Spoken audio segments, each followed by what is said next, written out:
মতো আন্তর্জাতিক ম্যাচ খেলতে, এবং বাংলাদেশকে গোলের জন্য অপেক্ষা করতে হয়নি খুব বেশি সময়। শুরু থেকেই আক্রমণাত্মক ছিল বাংলাদেশ, এবং সেই সুফলটা বাংলাদেশ পেয়েছিল যখন একটা কর্নার কিক থেকে গোল আদায় করে নিয়েছিল হামজা চৌধুরী। জামালের ওই কর্নার, এরপরে হামজার গোল। ক্যারিয়ারে হেডে খুব বেশি গোল হামজা করেননি, তবে তার প্রথম আন্তর্জাতিক গোল এই লাফিয়ে ওঠা হেডারে। ভুটান ভীতি ছড়াতে পারেনি, একেবারেই বক্সের বাইরে থেকে বেশ কিছু শট করেছিল তারা, তবে তার কোনো কিছুই ফল এনে দেয়নি তাদের। ফাহমুদুলের এই শটটা বরং চাপ বাড়িয়েছিল তাদের ওপরে, সেভ করে গেলসেন গোল হতে দেননি। এরপর ফাহমুদুলের ব্যাক ফ্লিক থেকে আরো কিছু সুযোগ বাংলাদেশ পাচ্ছিল।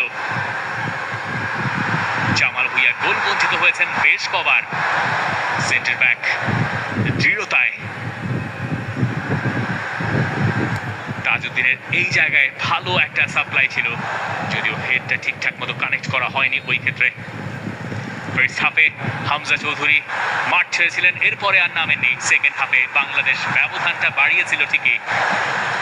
সোহেল রানা গোল করেছিলেন এই সেকেন্ড বল থেকে, বটম কর্নারে চমৎকার এক শটে।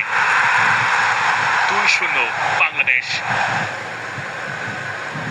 যে গোল ছবির মতো সুন্দর।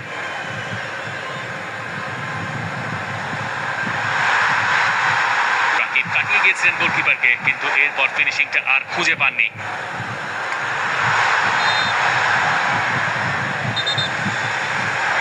ফাহমুদুলের যাত্রাটা থেমেছে 60 মিনিটের আশপাশে গিয়ে। এরপরে বেশ কিছু বদলি ফুটবলার মাঠে নেমেছেন। বাংলাদেশের তৃতীয় গোলের খোঁজটা জারি রেখেছিল। দুপুর ওই ওভারহেড কিক গোল হলে পরে সব গোলকেই ছাড়িয়ে যেত। ভুটানের কাছ থেকে আক্রমণের দেখা সেই অর্থে মেলেনি,